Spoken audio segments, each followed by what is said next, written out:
Hello sociologists, we're on to the next bit. I finished the last video on this idea of structured and unstructured interviews, the positives and the negatives, or the negatives and the positives I guess, talking through pervert, in a slightly different order, but I numbered the boxes as if I was talking about it in the same order to try and help things along. And I teased you with this idea that interviews were also a social interaction. Let's talk about social interactions. Social interactions are the nitty-gritty, as it were, the fine details of sociology. Everything we do is an interaction, but social interactions mean we behave differently in different situations. So, for example, you may have parents who still have a phone voice. That is, a different voice they answer the phone with than what they use around the house. You, stop doing that! Hello? This is the lady of the house speaking, for example. Or they may sound less cultured on the phone because they're trying to present to certain things. Nowadays, of course, with mobile phones and call screening, you tend to know who's calling. But even then, you might find that some people respond differently depending on who they're talking to. I have different voices for the classroom than I use at home with my children, than I use with my friends, for example. We've mentioned this with code switching, for example, and the use of slang. And you're saying, sir, that's great, that is wonderful, really interesting, but I'm really interested to know how you're going to get to the point. And I say, fair enough, you've got me, let's move on there. Let's talk about interviews as a social interaction. Let's talk immediately about the world of stock photographs. It is a strange world, and I've been using a lot of them because ethical issues. So this is a stock image when I typed in interviews as social interaction. No, seriously, into Google. I found this. I don't know, but it amuses me greatly. So, let's assume that this is an interview as a social interaction and talk around that. Interviews as social interaction is a general thing rather than specifically about education. And the first thing you've got to bear in mind is that anyone involved in an interview knows that the interview is artificial. They're in a situation that is utterly alien and weird and strange. There's someone asking questions, there's someone answering those questions. And both of you know, or all of you involved in the interview know, that this is not real. As a consequence, interviewees may respond more to the situation than they do to the question. Now, I should point out that this is something I'm not very good at and never have been. I have always responded to the question rather than the situation. And as a consequence, I've landed myself in bother sometimes. I will answer questions more or less I've had to learn by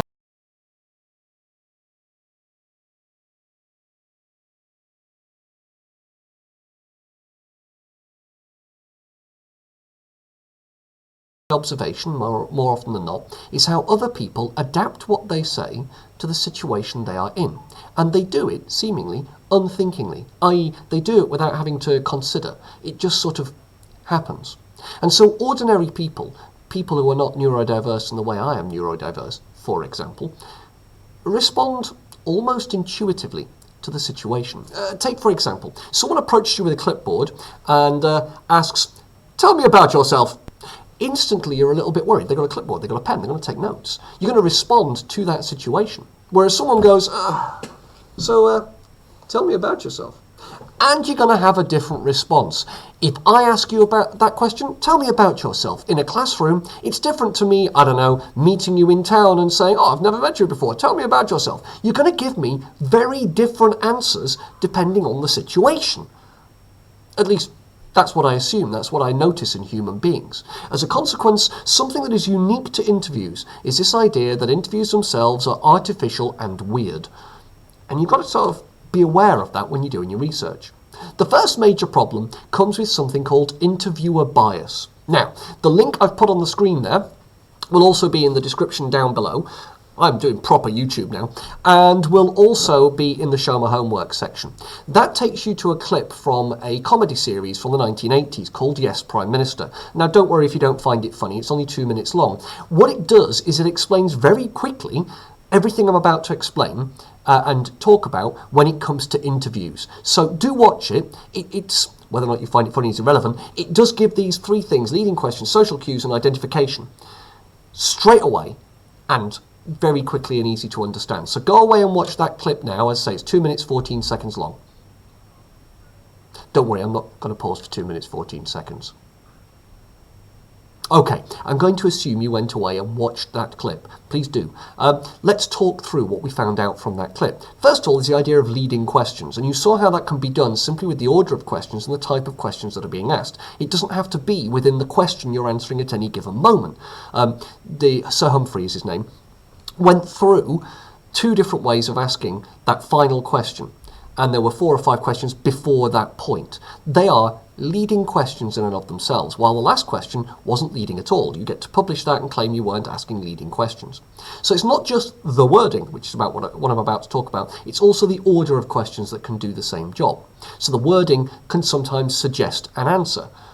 This is less a danger in structured interviews because you can see the script and everyone knows what you're trying to do and you can have it peer reviewed and all the rest of it. In unstructured interviews, it's kind of a problem. People forget themselves and they will ask leading questions. I do it all the time as a teacher, you might have noticed. I even do it when I'm doing rhetorical questions. I ask questions to which there is an expected answer.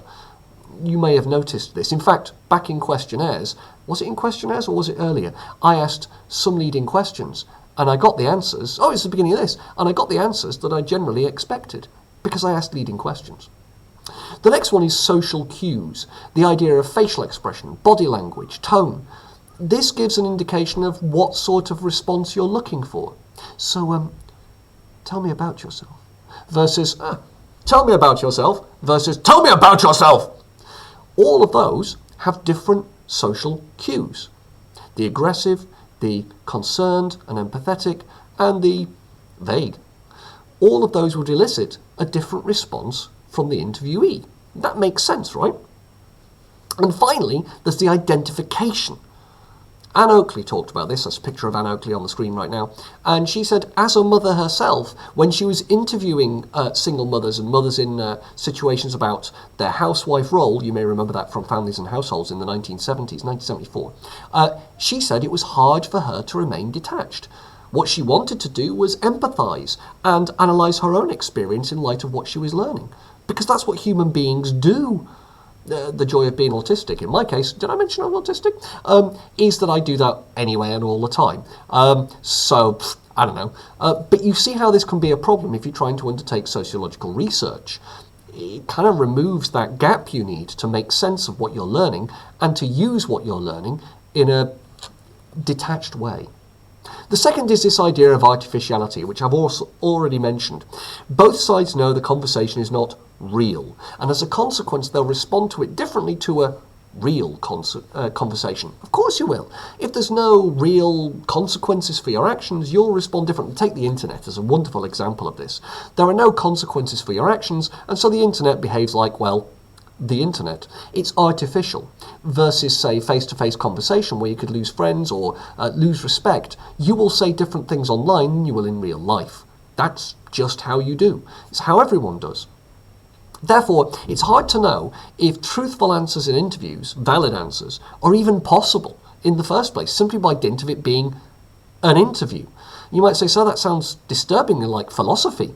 And I go, yeah, it is. There's an overlap. I know. Also psychology. I don't know much about psychology, though, so I can't claim there's too much of an overlap because I literally don't know. Ask Miss Bradley. Miss Bradley? No, that's not who I mean. Ask the person who knows all about psychology. She knows. I'm rubbish with names. Did it come across? There's also the problem of inequalities. The interviewer and the interviewee may have very different social situations. So status and power are often the two biggest differences. Bigger differences in status and power between the interviewer and the interviewee will lead to less valid data. For example, Rich in 1968 found that with children, when they're faced with adults, children tend to defer to adults. They'll give different answers. They strive to please the adult, because that's how our social interaction works. And those differences in power and status mean that children are constantly trying to work out what the parent, or the surrogate parent in terms of the interviewer, wants to hear, because ultimately they want to come across well to adults. They recognise that adults have more power than them. Furthermore, if an adult repeats the question, a child is likely to assume they got the answer wrong and will change their answer more than an adult being interviewed by an adult. The greater the power difference, the greater the difference you will see in the answers and the responses. And that's something you've got to bear in mind when you're using interviews as a research method. Gender and ethnicity can also play a role. Griffin was doing interviews of black people, African Americans in the US, and in 1962 this was, and found that he just wasn't getting the answers he needed. He couldn't get it from interviews. He was a white person, they were a black person. This led to problems. The inequality was too great. And so he did what any normal person would do and switched to participant observation by blacking up. Ethical problems, but it led to a very, very interesting study in 1962, and that's a film still from it. Black Like Me, it was called. And basically he played a black man and saw what he got. And it's interesting that he got a very different interaction than he did as an interviewer. But of course he did. When people assumed he was on their side, they respond differently. One of the fascinating things about BLM, for example, is how it's brought home these inequalities to people who are unaware of them beforehand. That's what we mean when we say check your privilege. We're not blaming you for years of inequality. That would be ridiculous. Rather, you've got to understand that those years of inequality have placed you in a position that makes it hard to connect and understand. There's a fascinating video about why the riots started burning things down, if you're worried about that sort of thing. It's called How Can We Win? Look it up on Google. How Can We Win BLM? It'll get you something. There's a lady there, an African-American lady, who explains why it is that the protests turn violent and why violence against property is perhaps understandable, if not necessarily justifiable. Structured interviews, you could argue, are less susceptible to this because you can recruit people of the same ethnicity, gender, or status and power as the people you're interviewing. And also you can build for that and plan for that, test for that, and then work out your questions accordingly. Though obviously, there are still going to be issues that perhaps a structured interview doesn't even know it has because it's a structured interview, and you might not learn about them until after you've finished your study. There's also cultural differences that can be issues. For example, in some cultures the same words have different meanings, and that can be really hard to screen for because you might not know that those different meanings exist, and the other culture might not know that those different meanings exist. And then if you're doing someone with a different language and you've got to translate your questions into their language, there might be a whole host of issues because literal translations often don't carry meaningful translations. So I'm trying to think of an example. I used to do this in German all the time, and I'm trying to remember what the example was. So I translated the phrase in English into strict German, but the meaning of my phrase in strict German was nonsensical. Germans didn't understand what I was trying to say. Even though I'd used all the right words, their way of saying it used different words because of cultural expectations. I can't remember what it was. I think it was saying, one of those days. Ein auf diesem Tag. Ein auf diesem Tag works, one of those days, literally in German, but it doesn't carry the same meaning as one of those days in English. So when I tried to talk to a German exchange student about this, we discovered that those two phrases have very different meanings. In German, ein auf diesem Tag is nonsensical. It doesn't make sense. It cannot be used. It's grammatically incorrect. It follows the British, the English structure, one of those days, but carries none of its meaning. And one of the German exchange students thought it was a fascinating phrase and loved it, and so referred to one of those days every time I saw him, because he was blown away by the concept of what that meant. One of those days being a slightly negative view of what was occurring. Oh, it's one of those days. Do you see what I mean? Then there's the potential of cultural lying. Let's take the Hasda. The Hasda are the ones, at the bottom corner there. They're a female-dominated tribe in the Kalahari Desert. And then let's take the Tgung, one of my favourites, because how do you spell Tgung? You do it with an exclamation mark at the front of the word. And they're also a female-dominated tribe. Now, obviously, sociological researchers went to find out what it was about female-dominated tribes, matriarchies, that are different to patriarchies. And they interviewed in both of these places. The Hasda were asked why it was, in a female-dominated tribe, there was a fish that could only be caught by men with a certain kind of spear. And the answer came back, well, we have to make the men feel they're good at something. Now, that's fascinating. When later researchers went back to the Hasda to find out how does this even work, why is this even a thing, they found that the original answer was given in jest. it was a joke. They knew the researcher was asking about gender differences, and they played on it. They utterly played on it. They also, in that same interview, threw out researchers asking about domestic violence because they didn't believe it existed. They thought it was an entirely made-up thing, and they couldn't believe. They just assumed that the researchers were lying, because domestic abuse doesn't exist in the Hasda at all. So that's an interesting one. The Qigong are even more interesting. People went there to see about child rearing. The Qigong were held up as this tribal basis for baby wearing in the 1970s and 1980s because they claimed, when researchers went in, that they didn't let children touch the ground before their 7th birthday.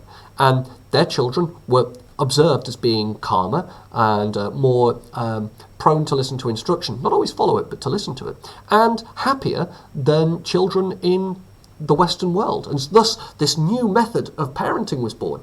When they went back a couple of years later to try out another set of interviews to find out more about the method, they found out it was all entirely made up.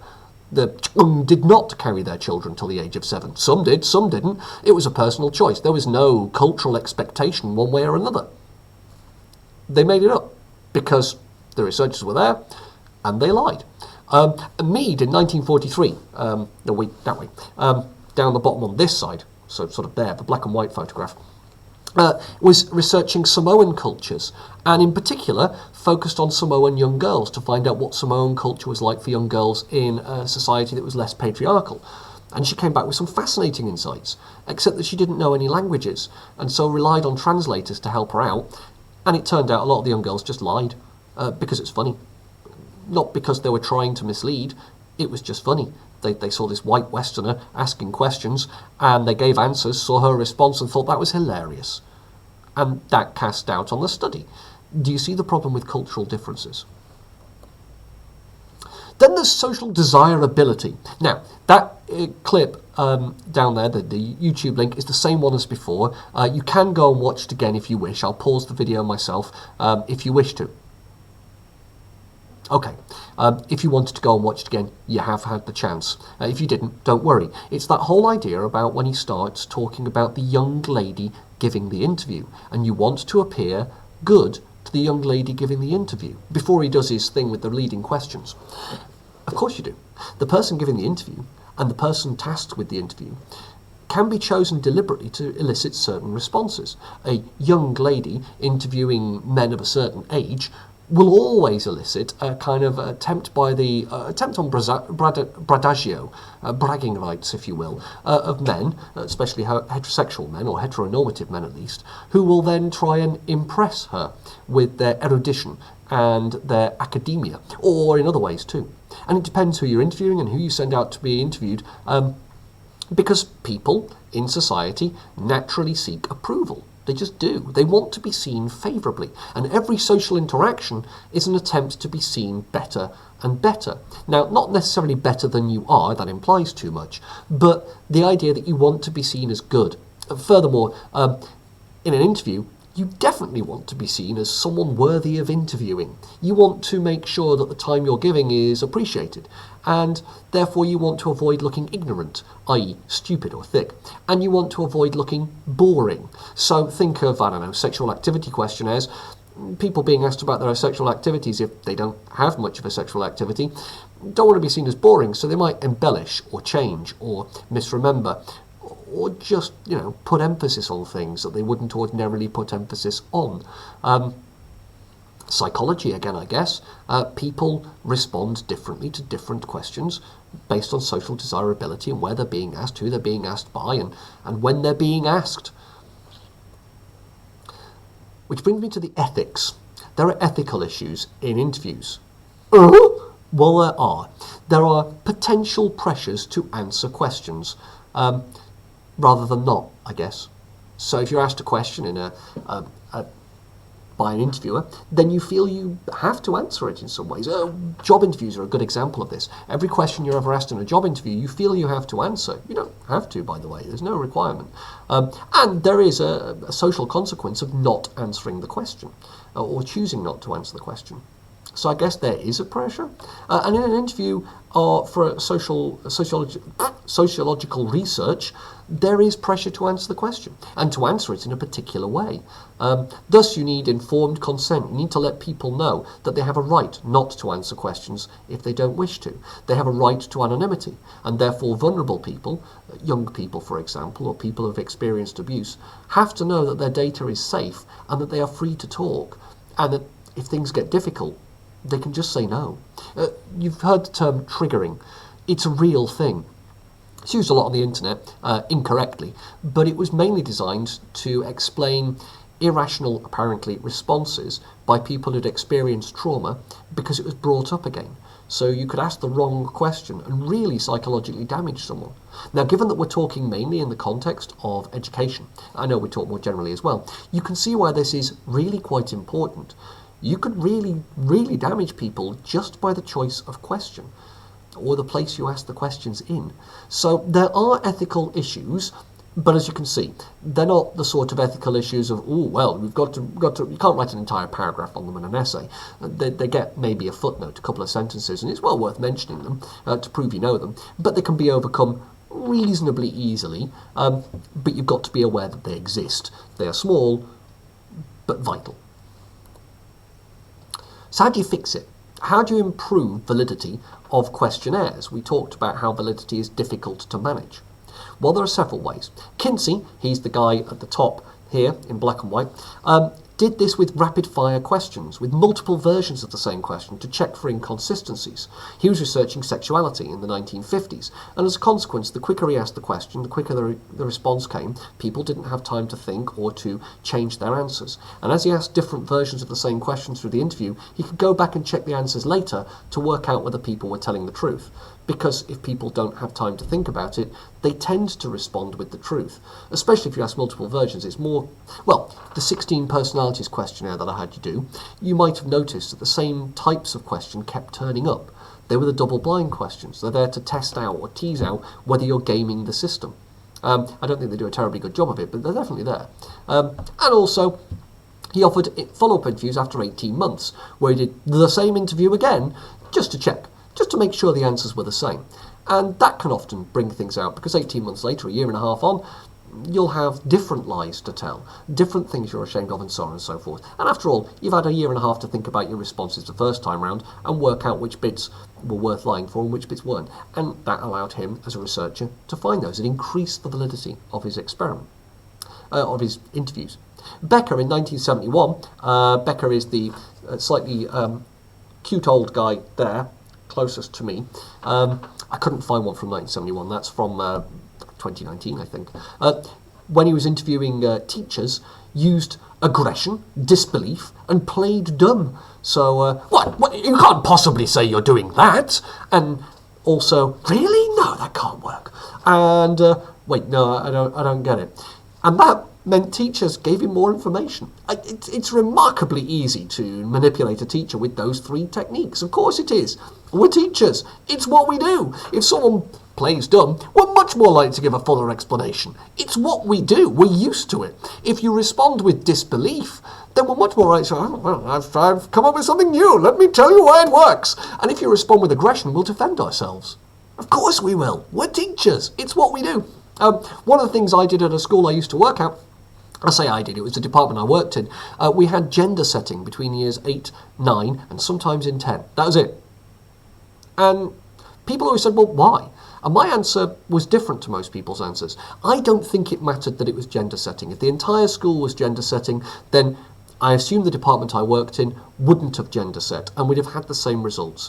What happened was simply because of the difference. It set the department, in that case the history department, apart from the rest of the school.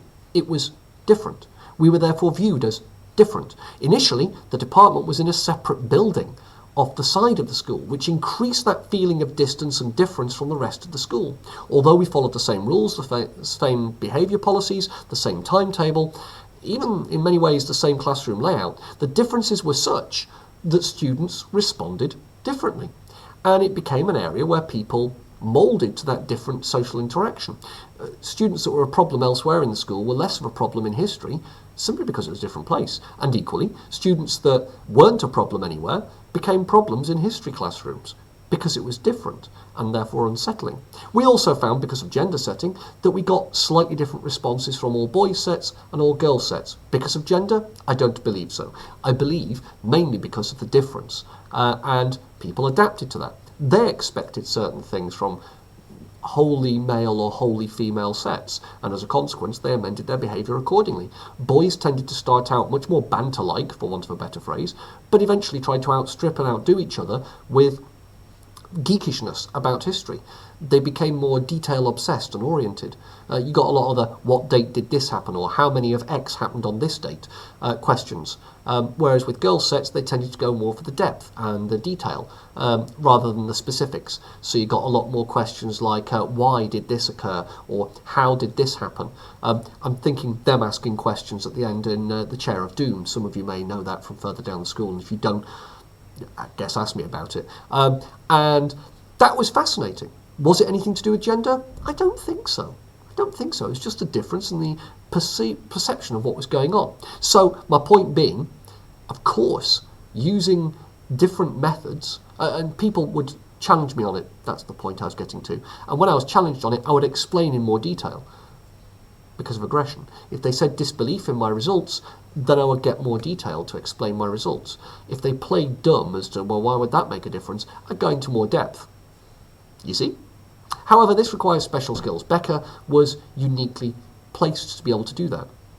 Other people might not be able to. I certainly lack that kind of skill to draw answers out of people like that. I can do it within a classroom, but there's loads of things in my favour. I can't necessarily do that as a research topic, as I've discovered trying to do, well, I guess research topics in real life, being, did I mention that I was autistic?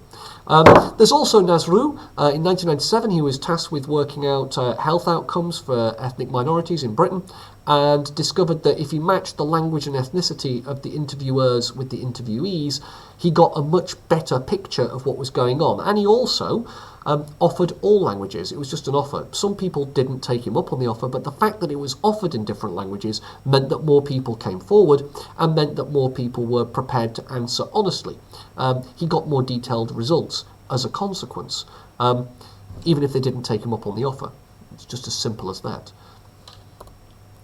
All of which brings me to the idea of interviews in context, but just glancing down I noticed that we're 27 minutes into the video, and therefore we don't really have much of a time apart from, hey look, it's another stock image. I typed in school interviews and this popped up. It's clearly a UK style, and I love the fact that the girl they've got to pose for that student is doing what everyone assumes students do at school: the massive tie knot, the undone collar, the pulled up sleeves. But look how uncomfortable she is. She is clearly a model student who's being asked to behave like a not model student, and is uncomfortable in that. You can see in the pursing of the lips. God knows who the guy in the foreground is or what the interview is he's doing, but he's clearly doing some form of interview, and I just loved it. It had to be used. And because it's a stock image, I think I'm okay on the ethical considerations, if not copyright. Yeah. Well, that stops monetising this video.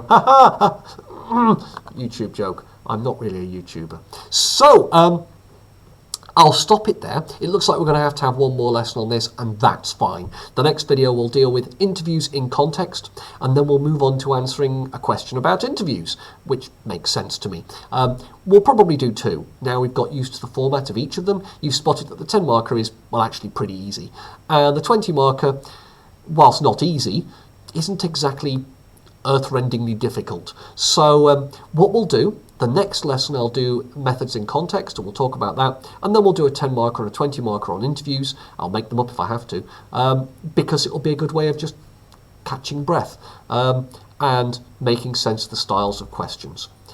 All that remains, therefore, is for me to say thank you, if you have been, for watching, and wish you well. Hope the rest of the day goes well, and I shall catch you in, well, I won't actually catch you. That's entering into realms of the Ninky Nonk, isn't it? Catch the Ninky Nonk in the Night Garden, both figuratively and literally. I love that little play on words. There's another play on words coming in the next lesson as well. You'll probably spot it if you've seen the PowerPoint on the Show My Homework. I've babbled too much. Have a lovely day. I'll catch you in the next video. See you in all.